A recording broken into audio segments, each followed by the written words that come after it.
Ralph, you've been around a long time. You got a grin on your face. You didn't always have this grin on your face, did you? No. How long you been with us? 13, 14 years now. What was it like when you first came? Kind of scary, I was a little confused, but I came to get rid of all of that. And along the way, little by little, you changed. In other words, God's changed you, and He's been using you mightily. And God, the heart He's given you. You ever been ornery? Yep, I have. Well, tell us how God has changed you. You're so mellow now. You got such a heart for people. You're able to take things that most people can't take. You got that sweet, soft spirit. Well, how did that happen? It didn't happen overnight, that's for sure.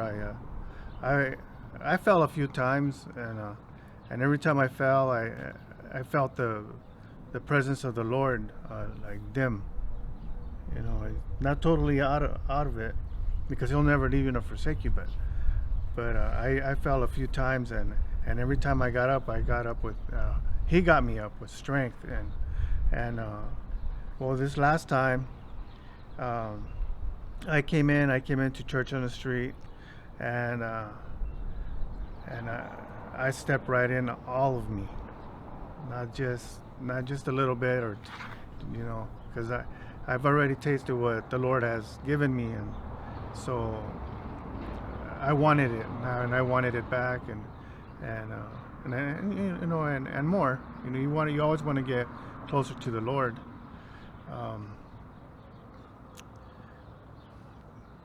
Anything else? Along the way too, you met this sweet little this little lady that's a little smaller than you. That, man, you talk about something that's got some fight, some will to win in her, and you married her. Tell us about that. And you two are one of the neatest couples, because she tells me this all the time. You're so easygoing. That means I didn't say you were a cop out, you're a wimp. You're just so easygoing with her that you got the patience to wait her out.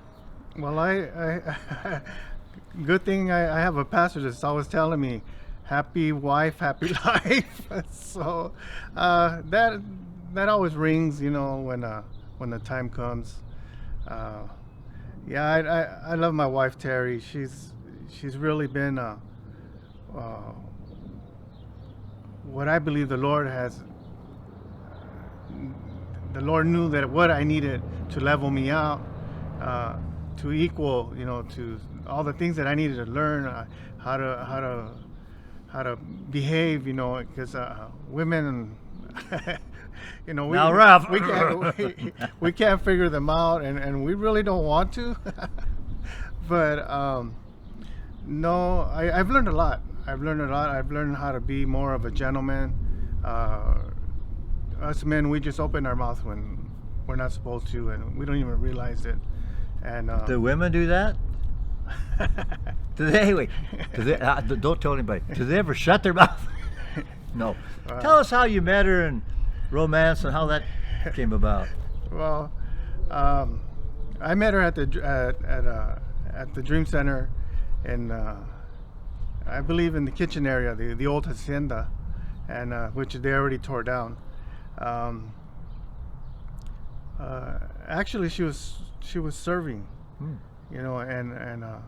we were all serving, and this was a different situation. We were in the kitchen and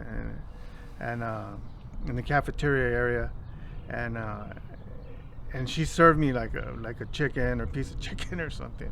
But that's when I first met her, and I was just from there attracted to him.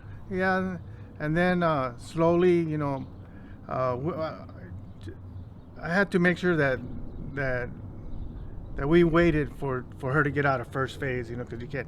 Back in those days, you couldn't talk to a first phaser, and I was a second phaser, and so things came about. I mean, once we finally were able to talk, and and stuff like that. She had a journal, and in the journal it had all the things she wanted to tell me, and I thought that was awesome, and it really, it really made me love her more. Yeah, we got married there on the 4th of July, and it was just the best wedding I've seen there. Not to boast about mine, but everybody came out of the woodwork. Everybody put up their canopies, and then they were cooking, and layered cakes, and this rings. The rings were given to us, and that was awesome. I mean, it was just amazing. The whole sanctuary got a shift around, and I really enjoyed that day. And You know what is so neat? This is what God put in my heart. That was a very, very, very, very special day for Terry. Mm-hmm. Now, of course, you. Mm-hmm. But that's, to me, a wedding is for the women. Yeah. That's their special day. So we tried to do the very best we could for you two, to make this that day. Yeah. And that thank you for, that you remembering that and so forth. But because just God's working in you, you guys got involved in ministry, got involved in sound. Tell us about all this sort of thing. And you've had your struggles at first, but then, this is what is so neat. You just continue, just like Terry. You made up your mind, and I heard you say when we first sat down here, you made up your mind to serve the Lord. Yeah. Yep. Now, you made up your mind with your marriage. Mm-hmm. You made up your mind with the ministry. And even what you do today, if we have time, we'll even talk about that. But just tell us, how did you guys work the sound and everything together? Where you kind of just took over and... Well, I did sound for a year by myself, and I worked under Charles from the big church. I don't know if you remember him, and that was excellent. And then after a year, Pastor Brian and yourself came up to me and asked me if I wanted to be director of media for Church on the Street and the Dream Center, and I said yes. But before that, Terry was already doing some recording for Charles Crouch, and that's how she kind of was already involved in it, and it worked out. It's been working out even to now. If you see in the YouTube channels, and you'll see all these different thumbnails, and it's just been so exciting, yes, but more learning. You learn more about what people have to preach, like Pastor Randy's and his sermons, and your sermons, and Mrs. Louine's, and the guests that come in, and Mark Buckley. I mean, I have to see this, and it's put right in front of me over and over and over again, and it's been a blessing. It's really been a blessing. You've been a tremendous blessing, because you and I are a lot alike. You say, what are you talking about? Ralph, I don't quit. I don't know how to quit. And I know you don't know how to quit.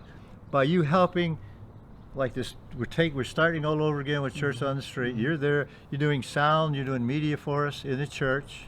Mm-hmm. You're helping with our discipleship class here today. And you're actually in the class. And my wife is so impressed with you.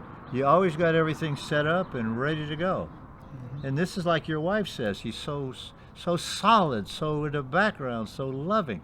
And we can see that in you. Don't you ever get mad? Yes, I do. Yes, I get mad, like anybody else. But yeah, but you don't. I practice. It takes practice to shake it off, to give it to God, and because it's not our problem. The way things are supposed to be. And we get upset because it's not the right way, and then now we're judging, and you know where that goes. And I practice and I learn, and sometimes it takes me a long time to shake things off, maybe even a day, you know. But that's rare, you know. Maybe. That's rare. That's rare. But yeah, I practice. I really love the Lord, and I talk to Him a lot, and I just know that being obedient, you got to just continue being obedient, and keep seeking His face, and He's the one. He's the one that takes care of everything. And like you say, let God be God, and that's all I got to do is just let God be God. He'll take it over. I know it's on me, and it's still on my mind, but I shake it off. And I couldn't do that overnight. And it did. It took practice. You know how long it takes most people? More than a day. No, it's just we're all individuals. We all have our talents, and when we submit to God, it's neat. You and your wife, she's our secretary, of course, and she tells me it's neat. We'll be sitting talking. She says, I just every time I flip out and I can't help it, my dear husband's there to just love me and listen to me and not jam it down my throat. And he's even last night I was really, oh my God. She goes off and but it's just, and then she tells me how gracious you are and how, and to me, she is so good at what she does. Yeah. And you're there, you're good at what you do, she's good at what she does, you're both serving the Lord, and God's really, really using you guys because you're really, really ministering to people. And I'm going to tell you something, you don't have to say a word, just watch you. That's all you got to do is watch you. Right. Your actions speak so much louder. Now, what do you think about all these people that speak real loud and don't do nothing? Well, that's okay. Go ahead. We're all getting somewhere, and it's always for the better. It's always for the better. I just want to say a few things. Go ahead. And it's about the new beginning in the new church. God has really been like touching my heart. It's different. It's actually like a different setting. Same God. But it's a different setting, and it's just like more on fire. My mind is like really listening. I got Mrs. Louine's class. It's more like a one-on-one because she's so close. And the same thing here. The family in the church is excellent. I mean, a praise and worship team. And these. I mean, I can talk about everybody, but really, we've really become really close, and we just had a picnic, and my goodness, the love there was tremendous. It was tremendous, and I really feel God leading this church somewhere. I don't know where, but somewhere positive, and that's pretty much where I'm at right now. Is it fun? Is it exciting? Yeah, it really is. It's challenging. Yeah, that's it exactly. It's fun. It's exciting. Just to watch everybody grow and understand and start to understand. What it is to be obedient unto the Lord. It's exciting. Something in me. There's an anticipation, just like you're talking about the church. It's new. Mm-hmm. We don't know how it's going to work out or however, but there's an excitement in there, knowing we just continue to do what we do, just focus on the Lord and let God be God and see how He's going to work all this out. Right. And I understand one of these days, you and your wife may be going to Hawaii to start a church over there. Yeah. Church on the beach, Kailua Kona. Kailua Kona in Jesus' But name. in the meantime, we just let God be God. Is that right? That's right. Okay, well, last thought, what would you share? As far as... What's on your heart? Just keep praying, keep staying in the Word,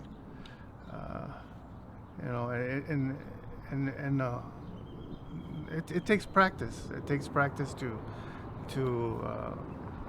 let it go, to let God be God. Just keep doing what you're doing. You're going ahead. You're awesome. In God's eyes, He made you. He made us all, and we should share that love with one another, and never stop. Never. You know what is so amazing? I look at him and see how God has developed him. and how productive he is now, he and his wife. And this is what God's called us all to do, isn't it? Win and build people. And that's what we're all about. Right.